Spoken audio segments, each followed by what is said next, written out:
शेखचिल्ली और कुएं की परियां। एक गांव में एक सुस्त और कामचोर आदमी रहता था।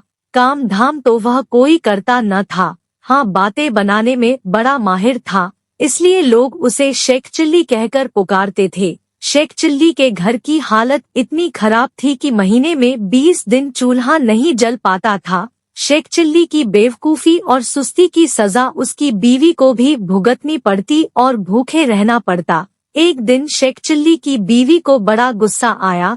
वह बहुत बिगड़ी और कहा, अब मैं तुम्हारी कोई भी बात नहीं सुनना चाहती, चाहे जो कुछ करो, लेकिन मुझे तो पैसा चाहिए। जब तक तुम कोई कमाई करके नहीं लाओगे, मैं घर में नहीं घुसने दूंगी। यह कहकर बीवी ने शेखचिल्ली को नौकरी की खोज में जाने को मजबूर कर दिया। साथ में रास्ते के लिए 4 रूखी सूखी रोटियां भी बांध दी। साग सालन कोई था ही नहीं, देती कहाँ से। इस प्रकार शेखचिल्ली को न चाहते हुए भी नौकरी की खोज में निकलना पड़ा। शेखचिल्ली सबसे पहले अपने गांव के साहूकार के यहाँ गए। सोचा कि शायद साहूकार कोई छोटी मोटी नौकरी दे दे, लेकिन निराश होना पड़ा। साहूकार के कारिंदों ने ड्योढ़ी पर से ही डांट डपट कर भगा दिया। अब शेखचिल्ली के सामने कोई रास्ता नहीं था, फिर भी एक गांव से दूसरे गांव तक दिन भर भटकते रहे। घर लौट नहीं सकते थे, क्योंकि बीवी ने सख्त हिदायत दे रखी थी कि जब तक नौकरी न मिल जाए घर में पैर न रखना। दिन भर चलते चलते जब शेखचिल्ली थक कर चूर हो गए तो सोचा कि कुछ देर सुस्ता लिया जाए। भूख भी जोरों की लगी थी, इसलिए खाना खाने की बात भी उनके मन में थी। तभी कुछ दूर पर एक कुआं दिखाई दिया। शेखचिल्ली को हिम्मत बंधी और उसी की ओर बढ़ चले। कुएं के चबूतरे पर बैठकर शेखचिल्ली ने बीवी की दी हुई रोटियों की पोटली खोली। उसमें 4 रूखी सूखी रोटियां थी। भूख तो इतनी जोर की लगी थी कि उन चारों से भी पूरी तरह न बुझ पाती, लेकिन समस्या यह भी थी कि अगर चारों रोटियों आज ही खा डाली तो कल परसों या उससे अगले दिन क्या करूँगा, क्योंकि नौकरी खोजे बिना घर घुसना नामुमकिन था। इसी सोच विचार में शेखचिल्ली बार बार रोटियां गिनते और बार बार रख देते। समझ में नहीं आता कि क्या किया जाए। जब शेखचिल्ली से अपने आप कोई फैसला न हो पाया तो कुएं के देव की मदद लेनी चाहिए। वह हाथ जोड़कर खड़े हो गए और बोले, हे बाबा, अब तुम ही हमें आगे रास्ता दिखाओ। दिन भर कुछ भी नहीं खाया है, भूख तो इतनी लगी है कि चारों को खा जाने के बाद भी शायद ही मिट पाए, लेकिन अगर चारों को खा लेता हूँ तो आगे क्या करूँगा। मुझे अभी कई दिनों यहीं आसपास भटकना है, इसलिए है कुआं बाबा, अब तुम ही बताओ कि मैं क्या करूं। 1 खाऊं, 2 खाऊं, 3 खाऊं, चारों खा जाऊं, लेकिन कुएं की ओर से कोई जवाब नहीं मिला। वह बोल तो सकता नहीं था, इसलिए कैसे जवाब देता। उस कुएं के अंदर 4 परियां रहती थी। उन्होंने जब शेखचिल्ली की बात सुनी तो सोचा कि कोई दानव आया है जो उन्हीं चारों को खाने की बात सोच रहा है, इसलिए तय किया कि चारों को कुएं से बाहर निकालकर उस दानव की विनती करनी चाहिए ताकि वह उन्हें न खाए। यह सोचकर चारों परियां कुएं से बाहर निकल आई। हाथ जोड़कर वे शेखचिल्ली से बोली, हे दानवराज, आप तो बड़े बलशाली हैं।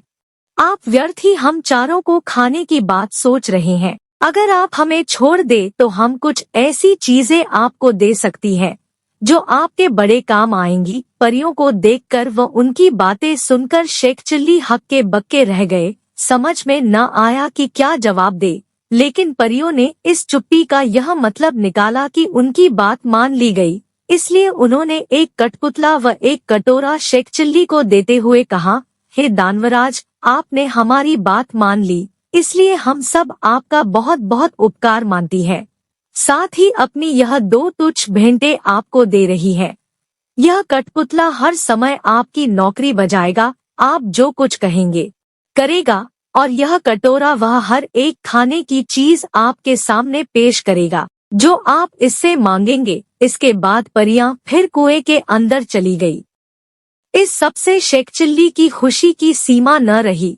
उसने सोचा कि अब घर लौट चलना चाहिए, क्योंकि बीवी जब इन दोनों चीजों के करतब देखेगी तो फूली न समाएगी। लेकिन सूरज डूब चुका था और रात घिर आई थी, इसलिए शेख चिल्ली पास के एक गांव में चले गए और एक आदमी से रात भर के लिए अपने यहाँ ठहरा लेने को कहा। यह भी वादा किया कि इसके बदले में वह घर के सारे लोगों को अच्छे अच्छे पकवान व मिठाइयाँ खिलाएंगे। वह आदमी तैयार हो गया और शेख चिल्ली को अपनी बैठक में ठहरा लिया। शेख चिल्ली ने भी अपने कटोरे को निकाला और उसने अपने करतब दिखाने को कहा। बात की बात में खाने की अच्छी अच्छी चीजों के ढेर लग गए। जब सारे लोग खा पी चुके तो उस आदमी की घरवाली जूठे बर्तनों को लेकर नाली की ओर चली। यह देखकर शेख चिल्ली ने उसे रोक दिया और कहा कि मेरा कठपुतला बर्तन साफ कर देगा। शेख चिल्ली के कहने भर की देर थी कि कठपुतले ने सारे के सारे बर्तन पल भर में निपटा डाले। शेख चिल्ली के कठपुतले और कटोरे के यह अजीबोगरीब करतब देखकर गांव के उस आदमी और उसकी बीवी के मन में लालच आ गया। शेख चिल्ली जब सो गए तो वह दोनों चुपके से उठे और शेख चिल्ली के कटोरे व कठपुतले को चुराकर उनकी जगह एक नकली कठपुतला और नकली ही कटोरा रख दिया। शेख चिल्ली को यह बात पता न चली। सवेरे उठकर उन्होंने हाथ मुंह धोया और दोनों नकली चीजें लेकर घर की ओर चल दिए। घर पहुंचकर उन्होंने बड़ी डींगे हाँकी और बीवी से कहा, भगवान, अब तुझे कभी किसी बात के लिए झींकना नहीं पड़ेगा। न घर में खाने को किसी चीज की कमी रहेगी और न ही कोई काम हमें तुम्हें करना पड़ेगा। तुम जो चीज खाना चाहोगी मेरा यह कटोरा तुम्हें खिलाएगा और जो काम करवाना चाहोगी मेरा यह कठपुतला कर डालेगा। लेकिन शेख चिल्ली की बीवी को इन बातों पर विश्वास न हुआ। उसने कहा, तुम तो ऐसी डींगे रोज ही मारा करते हो, कुछ करके दिखाओ तो जानूं। हाँ, क्यों नहीं, शेख चिल्ली ने तपाक से जवाब दिया और कटोरा व कठपुतले में अपने अपने करतब दिखाने को कहा। लेकिन वह दोनों चीजें तो नकली थी। अतः शेख चिल्ली की बात झूठी निकली। नतीजा यह हुआ कि उनकी बीवी पहले से ज्यादा नाराज हो उठी। कहा, तुम मुझे इस तरह धोखा देने की कोशिश करते हो। जब से तुम घर से गए हो घर में चूल्हा नहीं जला है। कहीं जाकर मन लगाकर काम करो तो कुछ तनख्वाह मिले और हम दोनों को 2 जून खाना नसीब हो। इन जादुई चीजों से कुछ नहीं होने का। बेबस शेख चिल्ली खिसियाए हुए से फिर चल दिए। वह फिर उसी कुएं के चबूतरे पर जाकर बैठ गए। समझ में नहीं आ रहा था कि अब क्या किया जाए। जब सोचते सोचते वह हार गए और कुछ भी समझ में न आया तो उनकी आंखें छलछला आई और रोने लगे। यह देखकर कुएं की चारों परियां फिर बाहर आई और शेख चिल्ली से उनके रोने का कारण पूछा। शेख चिल्ली ने सारी आपबीती कह सुनाई। परियों को हंसी आ गई। वे बोली, हमने तो तुमको कोई भयानक दानव समझा था और इसलिए खुश करने के लिए वे चीजें दी थी, लेकिन तुम तो बड़े ही भोले भाले और सीधे आदमी निकले। खैर, घबराने की जरूरत नहीं, हम तुम्हारी मदद करेंगी। तुम्हारा कठपुतला और कटोरा उन्हीं लोगों ने चुराया है जिनके यहाँ रात को तुम रुके थे। इस बार तुम्हें एक रस्सी व डंडा दे रही है। इनकी मदद से तुम उन दोनों को बांध व मारकर अपनी दोनों चीजें वापस पा सकते हो। इसके बाद परियां फिर कुएं में चली गई।